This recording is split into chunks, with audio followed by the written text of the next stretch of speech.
Hello my friends, it's the Game Boy Geek here. Today it's going to be all about our aura, because we're going to have some cards in our hands with different colors, and those different colors are going to make up our aura, which is going to possibly give away to our opponents what we might be up to next. Today we're going to look at a card game with that same name, Aura. It's from Breaking Games. It's for 2 to 4 players. Today we're going to be doing a rules school, so I'm basically going to teach you how to set up and play the game so that you don't have to read the rule book. Now I'm going to give you a first 1-minute overview of how the game works, and then we'll dive right in. After you've watched the video once or twice and you're ready to be playing, if you want to jump to a specific spot, there'll be a description of the video with all the different times and sections that you could jump right to. Here we go. In Aura, you're trying to have the most cards both in your hand and in your draw pile at the end of the game.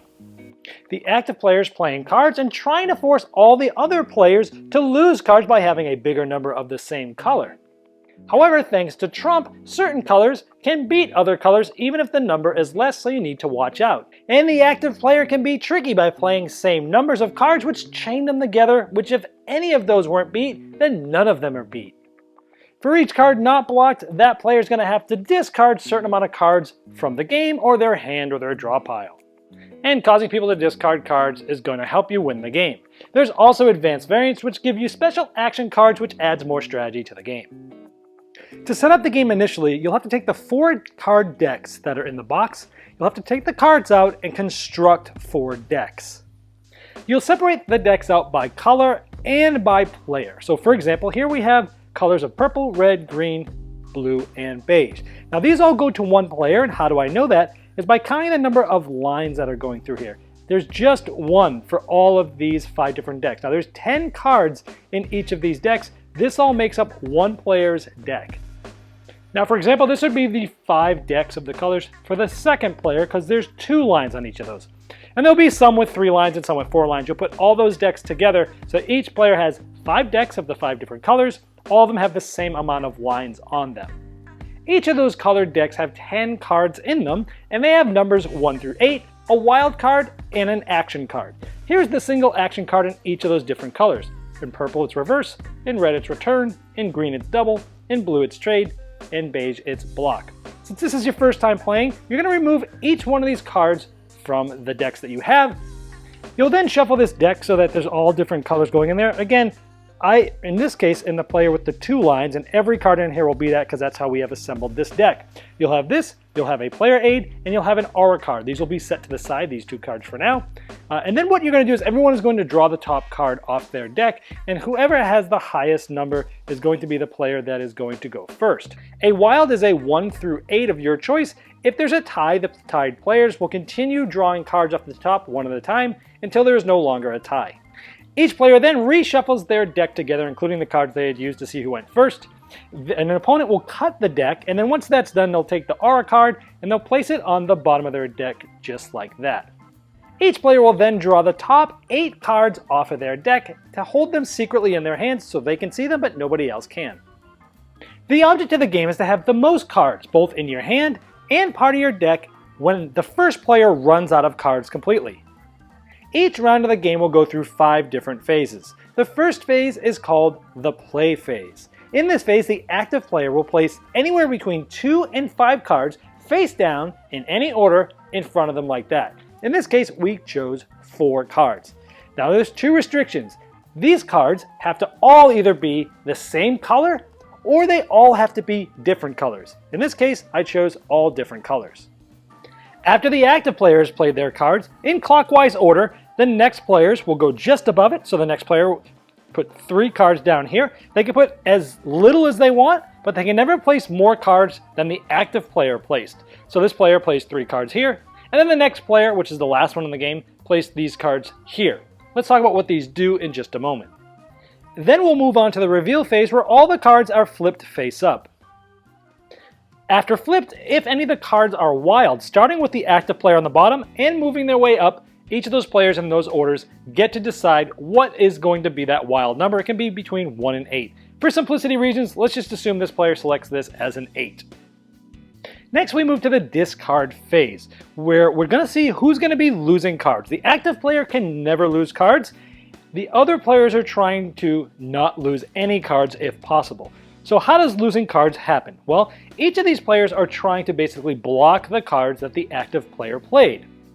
And this can happen in one of two ways. If the card that you're trying to block is the same color, if the number is higher than this, then this card by default would successfully block this card and they would not have to lose a card because of it. The other way is by color trump. If you look here on the left, this is essentially part of your player aid that's in front of you. This shows you which colors automatically beat other colors. For example, it shows the red beats the purple beats the green beats the beige beats the blue, and the blue beats the red automatically.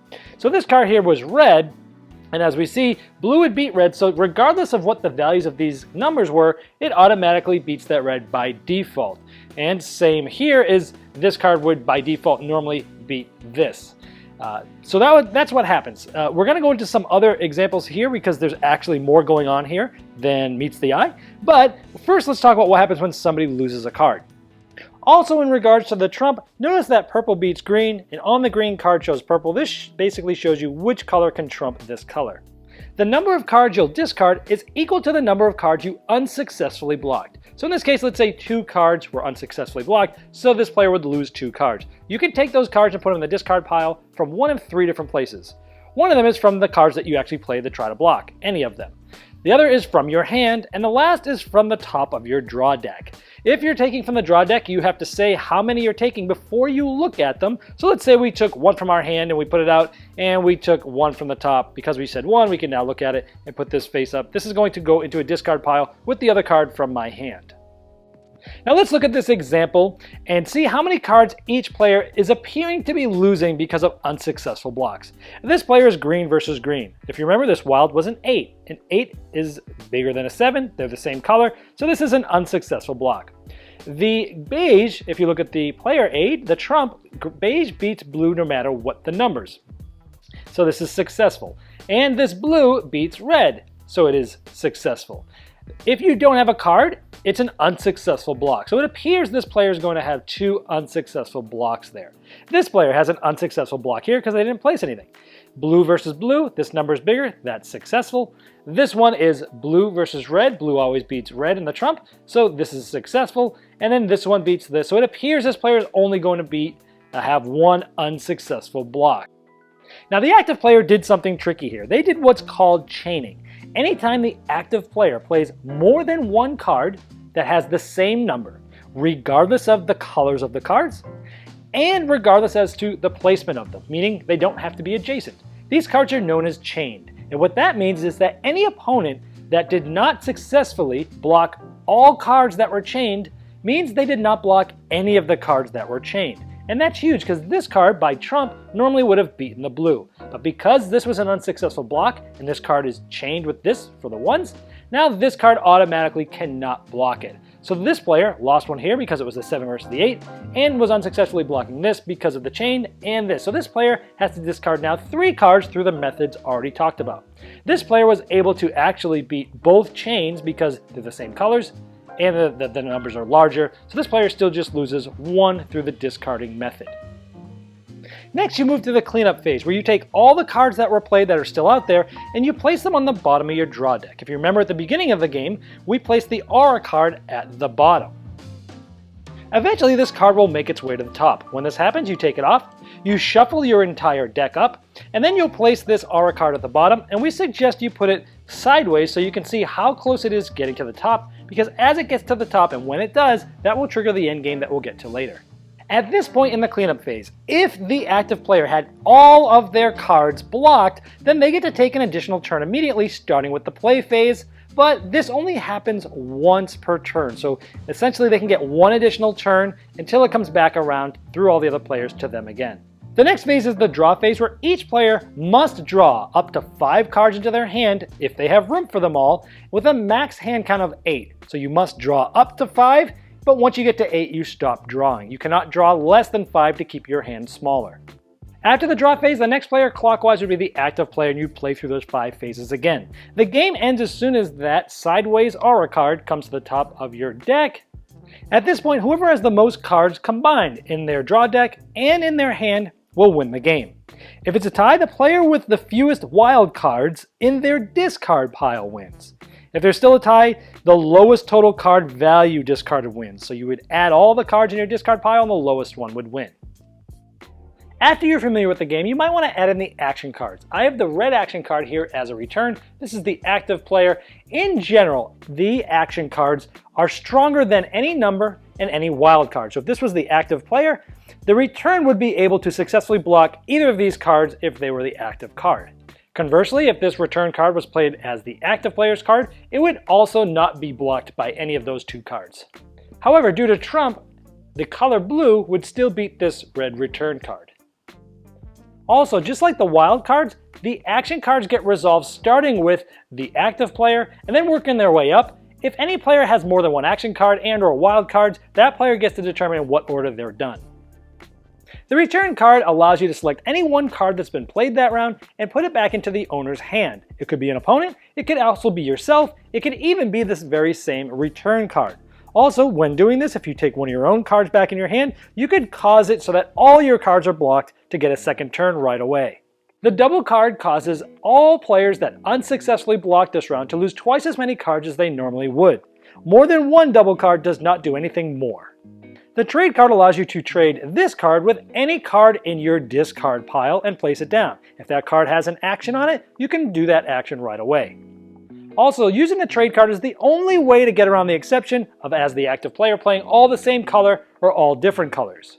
Reverse causes all blocked cards to be unblocked and unblocked cards to be blocked. This happens if any one player has played a reverse card. If two reverse cards have been played throughout the players, then those two cancel each other out. And if the active player had played a chain this round, if all of the chain cards have been blocked, then they're considered not blocked. And if not all the chain cards are blocked, then it is successfully blocked. The block card played by the non-active player will cause all of the cards from the active player to be blocked, even if this is the only card that's been played. If a reverse card is in play with the block, well, as you would imagine, the player who played the block now has to get rid of one card for every single card that the active player played. And all other players must, like normal, discard one card for every card that they have successfully blocked. And with using this card, if you've blocked all of the active player's cards, then that player gets another additional turn at the end of the cleanup phase like normal. Well, I hope this helped you dive right into the game without reading the rulebook and you got to enjoy the game faster. Now, if you still have more questions about the rules, there's a link in the description of this video, and it's best to place those questions there because not only is it a place where I can answer them, but it's also a place where the publishers, the designers, and developers can also possibly answer them.